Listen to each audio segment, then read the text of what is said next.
ابن عباس نے کہا انڈرسٹوڈ ہے کہ رسول پاک صلی اللہ علیہ وسلم سے سن کے بول رہے ہیں. یہی وجہ ہے کہ رسول اللہ صلی اللہ علیہ وسلم کے قول کو بھی حدیث کہا جاتا ہے, صحابی کے قول کو بھی حدیث کہا جاتا ہے, بلکہ تابعی کے قول کو بھی حدیث کہا جاتا ہے. آپ حدیث کی جو کتاب اٹھا کے دیکھیں کہ آپ اس میں تابعی کے ازوان میں ملیں گے. اس کی وجہ یہ ہے کہ جو باتیں اصل سے نماز ہوتی ہے تابعی اپنی طرف سے کر کے جو ڈائریکٹ وہ حدیث ہوتی ہے. فرق کرنے کے لیے کیا کرتے کہتے ہیں, سرکار صلی اللہ علیہ وسلم کا جو ارشاد آتا ہے اس کو حدیث مرفوع کہتے ہیں, اور صحابی کے طور پر بات ختم ہو جائے تو اس کو بھی حدیث کہتے ہیں, لیکن اس کو حدیث موقوف کہتے ہیں. اگر وہ قول تابعی کا ہو اس کو بھی حدیث کہتے ہیں, لیکن حدیث مقطوع کہتے ہیں. حدیث مرفوع بھی حدیث ہے, حدیث موقوف بھی حدیث ہے, حدیث مقطوع بھی حدیث ہے. تو میں جو بات آپ کے سامنے عرض کرنے جا رہا ہوں وہ یہ ہے کہ اللہ رب العزت نے ارادہ فرما لیا کہ اہل بیت سے زندگی کو دور فرما دے. رزق کا لفظ ہے قرآن مجید میں, انما یرید اللہ لیذهب عنکم الرجس اہل البیت ویطہرکم تطہیرا. اللہ نے اس بات کا ارادہ کر لیا اے اہل البیت کہ تم سے رزق کو دور فرما دے. اب رزق سے مراد کیا ہے, رزق کس کو کہتے ہیں, رزق کا مطلب کیا ہے یہاں پر, تو میں اپنی طرف سے نہیں کہہ سکتا. کوئی 100 سال پہلے کا مفسر اپنی طرف سے نہیں کہہ سکتا, 1000 سال پہلے کا مفسر اپنی طرف سے نہیں کہہ سکتا, کوئی تابعی بھی اپنی طرف سے نہیں کہہ سکتے, صحابی بھی اپنی طرف سے نہیں کہہ سکتے, کیونکہ قرآن مجید کے لفظ کا اللہ تعالیٰ کے پاس کیا, اللہ تعالیٰ نے اس لفظ سے کیا مراد لیا ہے, یہ بات اصل سے معلوم نہیں ہے.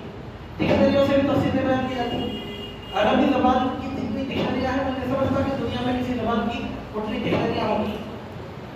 ایوری ایئر عربی کی ڈکشنری ڈکشنوں اپڈیٹ کی جاتی ہے, لیکن اس کے باوجود اگر ڈکشنریوں کی الماری بھی اگر بنی ہوئی ہے تب بھی ان ڈکشنریوں کی مدد سے قرآن مجید کی آیتوں کی تفسیر نہیں کی جا سکتی, الفاظ کی تفسیر نہیں کی جا سکتی.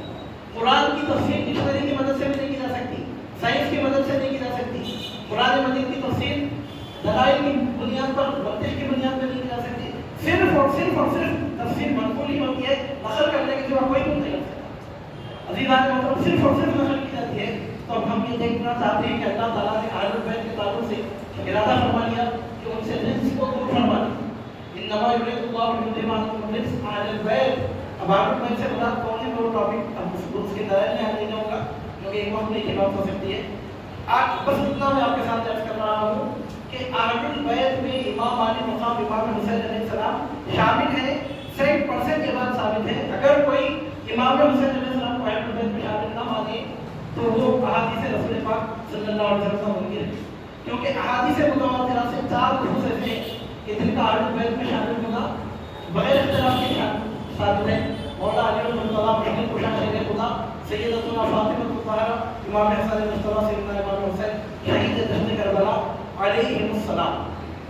سرکار صلی اللہ علیہ وسلم کے ساتھ ملا کر 4 خصوصیت ہیں کہ ان کے اہل بیت میں نہیں ہونے پر آج تک کسی نے بات نہیں کی. سب کا یہی عقیدہ ہے کہ اہل بیت میں شامل ہے. خود سرکار صلی اللہ علیہ وسلم نے متواتر حدیث سے یہی بات بیان فرمائی. اب ہم کو دیکھنا ہے کہ امام حسن مصطفیٰ علیہ السلام اہل بیت میں شامل ہیں. یہ 4 خصوصیت ایسے ہیں کہ ان کے اہل بیت میں شامل ہونے پر کسی کا کوئی اختلاف ہی نہیں ہے. بغیر مقام اور کے 73 فرقوں میں آج تک کسی نے اختلاف نہیں کیا. یہ وہاں بھی تو جمعہ 8 دن کی پیدائش 100 سے 150 سال ان کے پورے نہیں ہوئے. جو ہمارا قدیم حدیث ہے اہل تشیع, اور آپ دیکھیں گے کہ آج تک اہل سنت اور درمیان میں جتنے فرقے آگے چلے گئے آج تک کسی نے نہ معتزلہ نہ خوارج تک کسی فرقے نے آج تک ان 4 خصوصیات کے بارے میں یہ بات ہی نہیں کی کہ وہ اہل بیت میں نہیں ہے. تو 1500 سال کا خلیفہ 1450 سال کا امت کا اجماع اس بات پر کہ مولا کائنات علی المرتضیٰ امام فاطمہ الزہرا امام حسن اور امام حسین اہل بیت میں شامل ہیں بغیر اختلاف. اگر اس کی دلائل تلاش کی جائے تو احادیث مبارکہ میں سینکڑوں حدیثیں ملتی ہیں, لیکن وہ آج ٹاپک نہیں ہے. اس واسطے کو چھوڑ کے اب اس کا جو دوسرا حصہ ہے اس تعلق سے گفتگو کرنے جا رہا ہوں. اللہ تعالیٰ فرماتا ہے اللہ نے اس بات کا ارادہ کر لیا اے اہل بیت کہ تم سے رجس کو دور فرما دے. یذهب عنکم الرجس. اب رجس کا مطلب کیا ہے, تو یہ تو قرآن مجید کا لفظ ہے. ڈکشنری کی بنیاد پر اس کا ترجمہ تو کیا جا سکتا ہے, تفسیر نہیں کی جا سکتی. تفسیر تو صرف اور صرف منقول ہی ہو سکتی ہے, سوائے نقل کرنے کے دنیا میں کوئی تفسیر اس کی بیان کر نہیں سکتا. چنانچہ میں آپ کے سامنے کیا کر رہا ہوں کہ علامہ ابوالفضل عبدالرحمن ابن الجوزی رحمہ اللہ کی تفسیر کے حوالے سے آپ کے سامنے پیش کرنے جا رہا ہوں کہ اس کا مطلب مفسرین کرام نے کیا کیا ہے. علامہ عبدالرحمن ابن الجوزی رحمہ اللہ 597 سے ہجری میں آپ کا وصال ہوا. 597 سنچری میں آپ کا انتقال ہوا. قریب 800 ساڑھے 800 سال پہلے کے بزرگ ہیں. اور یہ ایسے بزرگ ہیں کہ علماء اہل الحدیث بھی ان کو بہت بڑا عالم مانتے ہیں. اور ہمارے لیے ان کی شخصیت کا اٹریکشن یہ ہے کہ وہ ہمارے سرکار حضور بلال الدین غوث الارواح قطب الاقطاب فرد الاحباب امام الزمان شیخ الامت المحمدیہ شیخ عبد القادر الجیلانی الحسنی الحسینی رضی اللہ تعالیٰ عنہ و ارضاہ عنا کی خدمت بابرکت میں بپا بندی تشریف لایا کرتے ہیں. اسلامی لٹریچر اگر آپ دیکھیں گے تو ایسی نادر و نایاب کتابیں کی ہم کو ملتی ہیں کہ جو بے مثال لاجواب ہیں. شاہکار کتابیں انہوں نے تصنیف فرمائی ہے. علم و فن کی دنیا کی آبرو کا نام علامہ عبد الرحمن ابن الجوزی ہے. علامہ ابو الفرج عبد الرحمن ابن الجوزی رحمہ اللہ کی کتاب ہے جمع الاقوال قرآن مجید کی آیتوں کی تفسیروں میں مفسرین نے جو ارشادات فرمائے اس کو انہوں نے جمع فرمایا ہے. اس میں سے میں آپ کے ساتھ پیش کر رہا ہوں تاکہ اس جلسے یاد حسین میں آپ کو پتہ چلے کہ امام حسین علیہ السلام کس عظیم شخصیت کا نام ہے. اور امام حسین علیہ السلام سے وابستہ ہونے میں ہی اور آپ سے محبت رکھنے میں ہی دنیا اور آخرت کی کامیابی ہے. اگر آپ کی محبت سے کوئی محبت پہ جائے اس کے ایمان میں نقص ہے, اس کے ایمان کی تکمیل نہیں ہو سکتی جب تک کہ وہ آپ سے محبت کرنے والا لگ جائے. عزیزان محترم, کیونکہ وہ اہل بیت میں شامل ہے اور اہل بیت کی محبت امت پہ واجب قرار دی گئی ہے. اب اللہ تعالیٰ فرماتا ہے کہ انما یرید اللہ لیذہب عنکم الرجس, اللہ نے ارادہ کیا کہ ان سے رزق کو دور کر دے. کیا مطلب ہے اس کا؟ اب میں اپنی طرف سے ایک بات بھی بول رہا ہوں. علامہ عبد الرحمن ابن الجوزی رحمہ اللہ کی تفسیر سے اس کی تفسیر بیان کر رہا ہوں. وہ بھی اپنی طرف سے کہنے بات سنیں گے. جو تفسیر وہ بیان کر رہے ہیں خود فرما دیتے ہیں یہ تفسیر ہے, یہ تفسیر فلاں صحابی سے منقول ہے یا فلاں تابعی سے منقول ہے. اب اگر صحابی سے منقول ہے تو صحابی کی طرف منسوخ نہیں ہے. ابھی میں نے آپ کے سامنے رکھ دیا صحابی کو ایسی بات کرے جو عقل سے معلوم نہیں ہو سکتی تو حضور صلی اللہ علیہ وسلم کی تعلیمات کے مطابق ہے. تابعی اگر کہتے ہیں تو صحابی سے سن کے کہتے ہیں. اب اس بات کو پیش نظر رکھے. اب آپ سنیے, اللہ رب العزت نے اہل بیت سے اس کو دور کرنے کا ارادہ فرما لیا. اب اہل بیت کی فرسٹ کیٹیگری کے اعتبار سے بھی اگر دیکھا جائے تو علی و فاطمہ و حسن و حسین علیہ السلام کے حوالے سے ہماری گفتگو ہو رہی ہے. یزید پلید مردود نے جو ٹکرایا تھا, کس سے ٹکرایا تھا؟ امام حسین علیہ السلام سے ٹکرایا تھا, جو اہل بیت میں شامل ہے. اہل بیت سے تو اللہ تعالیٰ نے گندگی کو دور کرنے کا ارادہ فرما لیا, گناہ کو دور کرنے کا ارادہ فرما لیا. تو گناہ یا گندگی یا کیا کہنا چاہیے کہ حق سے انحراف, حق سے ہٹنا یہاں تو نہیں ہو سکتا, کیونکہ امام حسین علیہ السلام اہل بیت میں شامل ہیں. سے تو اللہ تعالیٰ نے گندگی کو دور کرنے کا ارادہ فرما لیا. لہٰذا لا محالہ اب جو آپ سے ٹکرائے گا باطل پر وہی ہوگا, حق سے انحراف وہی کر رہا ہوگا اور گناہ کی طرف وہی جا رہا ہوگا, خطا کی طرف وہی جا رہا ہوگا. یہ بات آپ کو سمجھ میں آئے گی. تو علامہ ابو الفرج عبد الرحمن ابن الجوزی رحمہ اللہ المتوفى 597 سن ہجری اپنی کتاب جمع الاقوال میں لکھتے ہیں بسم اللہ الرحمن الرحیم قوله تعالی انما يريد الله ليذهب عنكم الرجس وفيه للمفسرين 5 اقوال احدها الشرك قاله الحسن والثاني الاسم قاله السدي والثالث الشيطان قاله ابن يزيد والرابع الشك والخامس المعاصي حكاهما الماوردي. وقال الزجاج الرجس كل مستقبل بالمعقول او عمل او فاحشہ. علامہ عبد الرحمن ابن الجوزی لکھتے ہیں, فرماتے ہیں کہ اللہ تعالیٰ کا جو قول ہے انما یرید اللہ لیذہب عنکم الرجس, یہ آیت کا ٹکڑا ہے, اس کے بارے میں مفسرین کے 5 اقوال ہیں. وفیہ للمفسرین 5 اقوال. اب کیا آپ کے سامنے ایک مرتبہ آخری مرتبہ میں دوہرا رہا ہوں کہ 5 قول مفسرین کے تو مطلب کیا ہے. حضرت حسن نے کہا, حسن بصری نے کہا, اپنی طرف سے کچھ نہیں کہتے, بولتے بولتے چھوڑ دیا. میں درمیان میں بات کرتے کرتے کسی نے خواجہ حسن بصری سے پوچھا تھا کیا وجہ ہے کہ آپ قرآن مجید کی آیتوں کی تفسیر میں صحابی کا نام لے کر اس کو بیان کر دیتے ہیں. اب آپ صحابی تو نہیں, آپ کو کیا معلوم, آپ نے حضور نبی کریم صلی اللہ علیہ وسلم کی صحبت نہیں پائی, صحابی تو نہیں ہے, تو پھر آپ خود سے کیسے بیان کر دیتے ہیں؟ تابعی یہ تو بولنا چاہیے کہ فلاں صحابی سے میں نے ایسا سنا. صحابی اگر کہہ رہے ہیں تو وہاں سوال ہی نہیں پیدا ہوگا, کیونکہ حضور صلی اللہ علیہ وسلم کی صحبت میں رہنے والے ہیں. ان سے یہ پوچھنے کی ضرورت ہی نہیں کہ آپ کس سے پوچھ کے سن کے بول رہے ہیں. لیکن خواجہ حسن بصری صحابی نہیں تھے, تو آپ سے کسی پوچھنے والے نے پوچھا, آپ تابعی ہونے کے باوجود خود آیتوں کی تفسیریں بیان کر دیتے ہیں, صحابی کا نام درمیان میں ڈال ہے, آپ کو کیسے معلوم ہوتا ہے؟ تو اس کے جواب میں آپ نے ایک ضابطہ دیا, قیامت تک کے لیے فارمولہ آپ نے پیش کروایا. ایک اپنا اصول بتایا. آپ نے ارشاد فرمایا کہ جہاں بھی میں صحابی کا نام لیے بغیر کوئی بات کہوں سمجھ لینا کہ وہ بات میں نے پڑھ رہا ہوں. مولا علی المرتضیٰ ارشاد فرمایا یہ کیا مرتبہ کی بات نہیں. جہاں بھی میں ڈائریکٹ اگر کسی صحابی کا نام لے کے کہہ دوں سمجھنا کہ صحابی سے سن کے بول رہا ہوں. ابن عمر نے ایسا کہا, ابن عباس نے ایسا, کسی صحابی کا نام لے کے میں کہوں تو سمجھ وہ تو بات باتیں ہیں.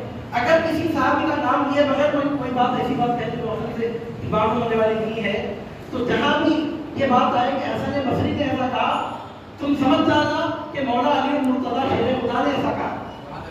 اس کی وجہ کیا ہے؟ اس کی وجہ تو سب کو معلوم ہے کہ خواجہ حسن بصری ایک ایسے ظالم حکومت کے دور میں زندگی گزار رہے تھے کہ جس بدبخت حکومت کے دور میں مسجدوں کی منبروں سے مولا کائنات کرم اللہ تعالیٰ علیہ کریم کو سب کو شدت کیا جاتا تھا. ایک زمانہ تو ایسا بھی آیا تھا کہ اگر بچے کا نام علی رکھا جاتا اس بچے کو قتل کر دیا جاتا. مولا کائنات کرم اللہ تعالیٰ علیہ کریم کی شان میں گستاخیاں بےباکیاں مسجدوں کی منبروں سے کی جاتی. اب ایسے زمانے میں اگر خواجہ حسن بصری 24 گھنٹے مولا کائنات کا نام لیتے ہوئے بیٹھتے تو اس بات کا امکان تھا کہ آپ کو کوئی نقصان پہنچا دیا جاتا. آپ جان سے ڈرنے والے نہیں تھے لیکن یہ علم کی اشاعت کا تو کام آپ کے ذریعے انجام پا رہا تھا. جو رسول پاک صلی اللہ علیہ وسلم کی تعلیمات کی روشنی پھیلانے کا جو کام اللہ تعالیٰ آپ سے لے رہا تھا وہ کام رک سکتا تھا. اس وقت حکمت اور بصیرت کے پیش نظر آپ مولا کائنات کرم اللہ تعالیٰ علیہ وسلم کا نام لیے بغیر یہ بات ارشاد فرماتے تھے. تو بہرحال عزیزان محترم اللہ رب العزت رحمہ اللہ فرماتے ہیں وفیہ للمفسرین خمسۃ اقوال. اللہ نے اہل بیت سے رزق کو دور کرنے کا ارادہ کر دیا. امام حسن اہل بیت میں داخل ہے. امام حسین سے اللہ رب العزت نے رزق کو دور کرنے کا ارادہ فرما لیا. رزق کا مطلب کیا ہے؟ فرماتے ہیں فیہ للمفسرین خمسۃ اقوال. اس میں مفسرین کے 5 اقوال ہیں. میں آپ کو کیا بول رہا ہوں؟ مفسرین کے 5 اقوال کا مطلب وہ اور کسی مفسرین کا اپنا منگڑ نہیں ہے. قرآن کی تفسیر کو اپنی طرف سے کر نہیں کہہ سکتا. سرکار پاک صلی اللہ علیہ وسلم نے فرمایا من قال فی القرآن بغیرہ فلیتبوأ مقعدہ من النار. بخاری شریف میں بھی حدیث موجود ہے. سرکار فرماتے ہیں کہ اگر کوئی قرآن میں اپنی رائے سے کچھ کہے اسے چاہیے کہ اپنا ٹھکانہ جہنم میں بنائے. مزید آپ نے ارشاد فرمایا من قال فی القرآن بغیرہ فاصاب فقد اخطأ. اگر کسی نے قرآن میں اپنی رائے سے کچھ کہا اس نے ٹھیک کہا تب بھی اس نے غلطی. یہ کیا بات ہے؟ اس نے ٹھیک کہا پھر بھی غلطی کی. ٹھیک بات بولنے والا غلطی پر کیسے ہو سکتا ہے؟ مطلب یہ کہ اتفاق سے اگر اس کی بات صحیح نہیں نکل گئی تو جو پروسیجر اس نے اختیار کیا وہ پروسیجر غلط ہونے کی وجہ سے جو طرز عمل اس نے اختیار کیا اس طرز عمل کی وجہ سے وہ غلطی کر. اگر بات صحیح بھی ہے بائی چانس اگر بات صحیح بھی نکل گئی تو جس طرز عمل کو اس نے اختیار کیا ہے وہ صحیح بات بولنے کے لیے چونکہ وہ طرز عمل غلط تھا اس وجہ سے وہ غلطی کر. من قال فی القرآن بغیرہ فاصاب من قال فی القرآن بغیرہ فاصاب فقد اخطأ. اگر کوئی قرآن میں اپنی رائے سے کہے اگر اس نے صحیح بھی کہا تب بھی اس نے غلطی, اس کا طرز عمل غلط ہے. تو اس میں مفسرین کے 5 اقوال کا مطلب کیا نکلا؟ مفسرین کا قول اپنی طرف سے نہیں ہوتا. اب آپ یہاں پہ سن رہے ہیں خواجہ حسن بصری نے ایسا کہا. آپ کو ارشاد فرماتے ہیں جب بھی میں صحابی کا نام لے بڑے کچھ کہوں سمجھ لینا کہ مولا کائنات کا ارشاد ہے. دوسرا قول ہے حضرت صدیق نے ایسا کہا. تیسرا قول ہے حضرت ابن یزید نے ایسا کہا. چوتھا اور 5واں قول ہے حضرت ماوردی نے ایسا کہا. پھر رزق کی تعریف کرتے ہوئے سجاد کا قول یہاں پہ لا رہے ہیں. خیر وہ لکھنے والے ہیں سجاد کو, لیکن پہلے کے جو نام لے رہے ہیں خواجہ حسن بصری کا, حضرت ابن زید کا, حضرت صدیق کا, حضرت ماوردی کا, ابھی جو نام لے رہے ہیں یہ لوگ اپنی طرف سے کوئی بات بولنے والے نہیں ہیں. یہ تابعین سے سن کے بولتے ہیں, تابعین صحابہ سے صرف نقل کر سکتے ہیں. انہوں نے آپ کے سامنے نقل کرنے کے سوا کوئی کچھ نہیں کر سکتا. قرآن مجید کی آیت ہوگی تفسیروں کے بارے میں. اب آخر بات اور سن لیجیے اس کی وضاحت سمجھنے سے پہلے. اب ایک آیت کی ایک تفسیر ہے بس سمجھ میں آ سکتی ہے. یہ آیت ہے اس کی تفسیر, یہ بات بات ہے. اگر کسی آیت کی 2 تفسیریں ہیں تو کون سی تفسیر صحیح ہے؟ اس میں سے 3 تفسیریں ہیں تو 3 تفسیروں میں سے کون سی تفسیر ثابت ہے؟ 4 تفسیریں ہیں تو کون سی تفسیر قابل قبول ہے؟ اب مثال کے طور پہ یہاں وفیہ للمفسرین خمسۃ اقوال, مفسرین کے 5 اقوال ہیں, 5 تفسیریں بیان کرنے والے ہیں. تو 5 تفسیروں میں کون سی تفسیر ثابت ہے؟ پہلی کے, دوسری کے, تیسری کے, چوتھی کے, 5ویں. تو اصول کے طور پہ بات یاد رکھیے آپ ہمیشہ کے لیے. جب قرآن مجید کی آیت کی 1 سے زائد تفسیریں منقول ہوتی ہیں, حضور نبی کریم صلی اللہ علیہ وسلم سے منقول ہوتی ہیں, جب قرآن مجید کی آیتوں کی 1 سے زائد تفسیریں آتی ہیں ہر تفسیر قابل قبول ہے.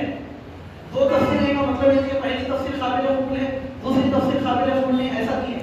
3 تفسیریں کا مطلب یہ کہ ایک تفسیر لے کے بقیہ 2 تفسیروں کو چھوڑ دیجیے, یہ مطلب نہیں. ایک آیت کی اگر 5 تفسیریں ہیں تو 5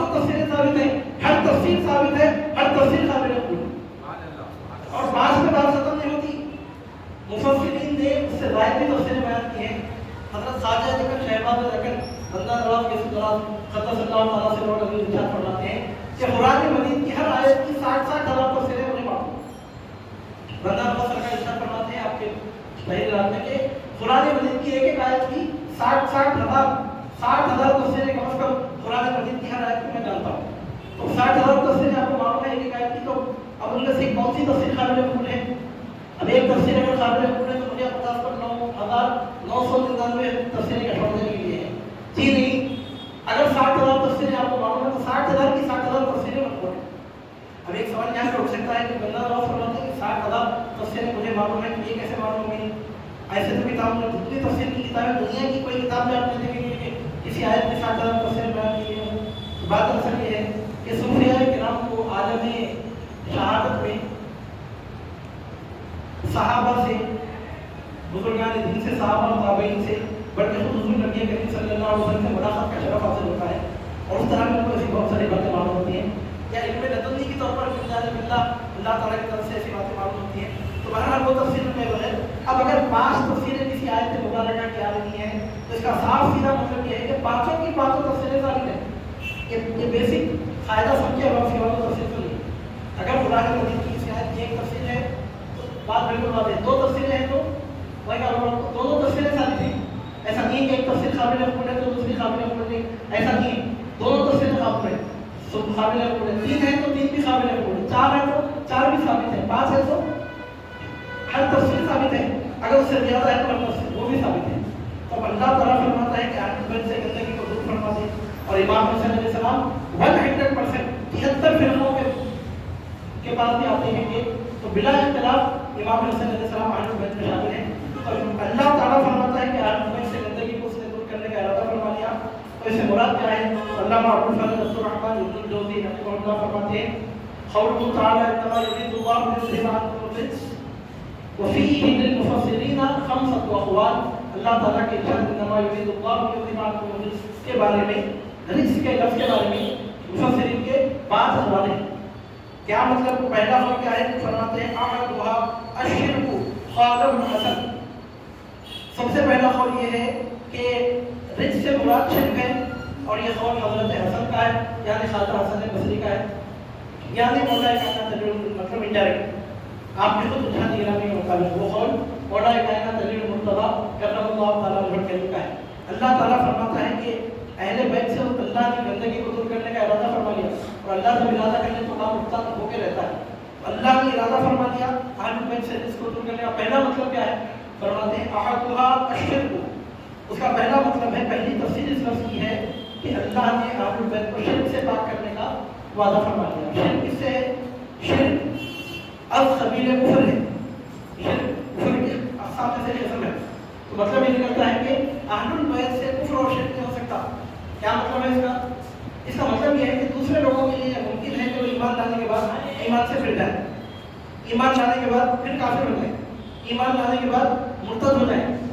دوسرے لوگوں کے لیے بات ممکن ہے, اور اہل بیت کے لیے ممکن ہی نہیں کہ وہ ایمان کہ وہ شرک کی طرف جائے, ممکن ہی نہیں. اب کوئی ہاف نالج آدھا کھڑا یہ بول سکتا ہے کہ وہ تو پیغمبروں کی تعریف ہے کہ وہ معصوم ہوتے ہیں, یہ بھی تو معصوم ہو گئے پھر. تو عزیزان محترم, یہاں پر حفظ مراتب کا فرق رکھتے ہوئے لفظ معصوم لے جایا جاتا ہے. انبیاء کرام کفر سے معصوم ہیں, اور محمد رسول اللہ کے گھرانے کی شان یہ ہے کہ وہ کفر سے محفوظ ہیں. لفظ معصوم لے جایا جا رہا ہے مراتب کا فرق کرنے کے لیے. اگر کوئی عقل مند یہ کہتے ہیں کہ معجزے تو انبیاء سے ظاہر ہوتے ہیں, انبیاء سے اولیاء سے بھی اگر کرامت ظاہر ہونے لگ جائے تو پھر نبی اور امتی میں فرق کیا ہے؟ عیسیٰ علیہ السلام نے بھی مردوں کو زندہ کیا, عبد القادر گیلانی نے بھی مردوں کو زندہ کیا, پھر نبی میں امتی میں فرق کیا رہ گیا؟ بات اصل یہ ہے کہ عیسیٰ علیہ السلام نے اگر مردے کو زندہ کیا تو مرتبے کا فرق رکھنے کے لیے اس کو معجزہ کہتے ہیں. عبد القادر گیلانی نے اگر مردے کو زندہ کیا مرتبے کا فرق باقی رکھنے کے لیے اس کو کرامت کہتے ہیں. الفاظ بدلتے ہیں, حقیقت نہیں بدلتی. موجزے میں بھی مردہ تمہارا دنیا میں زندہ ہو کے واپس آ رہا ہے, کرامت میں بھی مردہ دوبارہ زندہ ہو کے دنیا میں پڑھ کے واپس آ رہا ہے. حقیقت تو وہاں بھی یہی ہے, حقیقت تو یہاں بھی وہی ہے, مراتب کا فرق کرتے ہیں. جیسے معلوم کیا ہو رہا ہے, علی و فاطمہ و حسن و حسین یہ 4 ایسی شخصیتیں ہیں, ان کی مخالفت میں اگر کوئی آ رہا ہے, فار ایگزامپل یزید آ رہا ہے, اس کے لیے یہ بات ممکن ہے کہ وہ گناہ کرے, اس کے لیے یہ بات بھی ممکن ہے کہ پہلے ایمان والا تھا اور اب کافر ہو گیا، کچھ کافروں کے جیسا کام کر کے بعد میں کافر ہو گیا. یہ بات اس مقابلے میں آنے والے کے لیے تو ممکن ہے، لیکن اہل البیت کے لیے یہ بات ممکن ہی نہیں کہ وہ کفر کی طرف جائے، کیونکہ اللہ نے زندگی کو دور کرنے کا ارادہ فرما لیا. اس کا مطلب یہ ہے کہ اللہ رب العزت نے اہل البیت کو شرک سے پاک کرنے کا ارادہ فرما لیا. یہ قول خواجہ حسن بصری کا ہے. اسے معلوم ہوتا ہے کہ ان کے لیے کفر ناممکن ہے. اللہ کا ارادہ ہے، جب اللہ کا ارادہ ہو گیا اب اس کے خلاف کوئی کام کرنا ہو گیا. مثال میں سمجھانے کے لیے آپ کے سامنے عرض کر رہا ہوں. اہل البیت میں 4 نام آتے ہیں.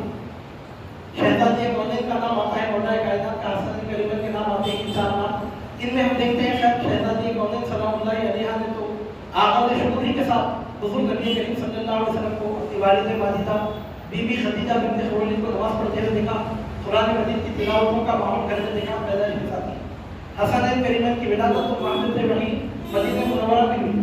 شریعت مطہرہ کی جب تشکیل ہو رہی تھی، جن کے گھر میں قرآن نازل ہو رہا تھا اس گھر میں ان کی پرورش ہے. اب بات باقی رہ جاتی ہے مولا کائنات علی المرتضیٰ کرم اللہ تعالیٰ عنہ کی اعلان نبوت سے 10 سال پہلے آپ کی ولادت مبارک ہوئی. ایک روایت کے مطابق، روایت میں تھوڑا مختلف تاریخ میں اختلاف ہوتا ہے، ایک روایت کے مطابق اعلان نبوت سے 10 سال پہلے آپ کی ولادت مبارک ہوئی. اللہ نے نبی کے گھر والوں کو اہل بیت کو یا اللہ بدل کے آپ نے کہنے تھی کہ اللہ نے علی و فاطمہ و حسن و حسین کو رزق سے پاک کرنے کا ارادہ فرما لیا. جس کی جلوہ گری اس طرح ہوئی. مولا کائنات کرم اللہ تعالیٰ عنہ نے جس ماحول میں آنکھیں کھولی تھی وہاں بت پرستی کا ماحول تھا. مکے کی سرزمین تھی، کعبۃ اللہ شریف میں 300 سال رکھے ہوئے تھے اور بت پرستی کا عام ماحول تھا. چھوٹے بچوں کی عادت کیا ہوتی ہے؟ جو بڑوں کو کرتے ہوئے دیکھتے ہیں خود بھی کر لیتے ہیں. اپنے گھر کے بڑوں کو ڈیلی دیکھیں، سرکار کا کوئی حال الگ ہے نہیں. باہر کا جو ماحول تھا، ظاہر سی بات ہے کہ بچپن سے آپ کعبۃ اللہ شریف کے پاس جاتے آتے رہے ہوں گے. وہاں جا کر جو آپ دیکھتے تھے روزانہ آپ کے گھر کے بالکل قریب 5 سے 10 منٹ کے واقعی ڈسٹینس پر کعبۃ اللہ شریف ہے. بچپن سے آپ لازمی طور پہ یقینی طور پہ وہاں گئے ہوں گے. وہاں کیا ہوتا تھا؟ 24 گھنٹے بچوں کی پوجا ہوتی تھی، لوگ آتے تھے بت پرستی کرتے تھے. ایسے ماحول میں اگر کوئی عام بچہ ہوتا اس کے لیے کوئی مشکل نہیں تھا، کوئی ناممکن نہیں تھا کہ کسی بت کو سجدہ کر دے. لیکن اللہ نے بندہ پاک سے کفر کو دور کر رکھنے کا جو ارادہ فرمایا اس کی جلوہ گری اس طور پہ ہوئی کہ مولا کائنات علی المرتضیٰ کرم اللہ تعالیٰ عنہ کریم کی عمر مبارک 10 سال کی ہونے تک بھی کبھی آپ نے کسی بت کو سجدہ نہیں کیا. 10 سال کی عمر ہوئی تھی. ایسے وہاں پہ 2-4 سال 5 سال کے بعد ہی بڑے لوگوں کو دیکھ کر چھوٹے بچے نشر کرنا شروع کرتے تھے. کوئی حیرت کی بات نہیں ہے. 10 سال کی آپ کی عمر شریف ہوئی لیکن آپ نے کسی بت کو سجدہ نہیں کیا. عزیزان مطلب سوچ جو ہے کھا کے بلی ہنس میں چلی وہ معاملہ بھی اپنی جگہ ہے، لیکن یہاں پر نورانیت کی ایسی جلوہ گری ہے. آنکھ کھولنے کے بعد سے لے کر اعلان نبوت کا زمانہ پانے تک بھی کبھی مولا کائنات کرم اللہ تعالیٰ عنہ نے کسی بت کو سجدہ نہیں کیا.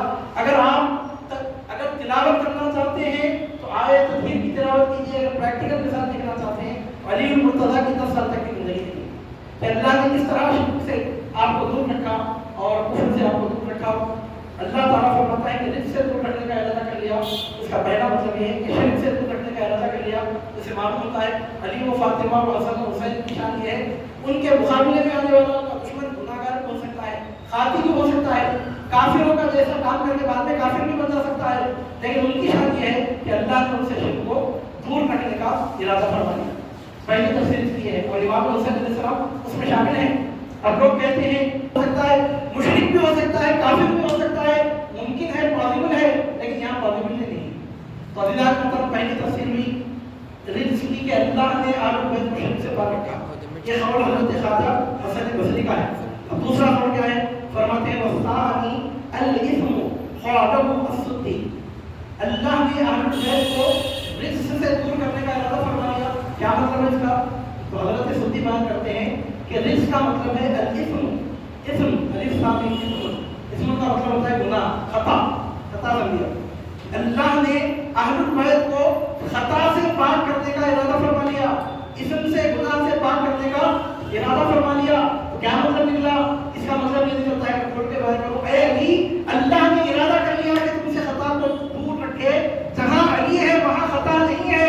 علی کے مقابلے میں آنے والوں کے لیے 100% خطا کا امکان روشن، 100% خطا کا امکان روشن ہے. اور یہاں 1% بھی خطا کا امکان نہیں ہے، کیونکہ اللہ رب العزت فرماتا ہے کہ تم سے رزق کو دور کرنے کا اللہ نے ارادہ فرما لیا. اے علی، اللہ نے تم سے خطا کو دور کر رکھنے کا ارادہ فرما لیا. اے فاطمہ، اللہ نے گناہ کو تم سے دور رکھنے کا ارادہ فرما لیا.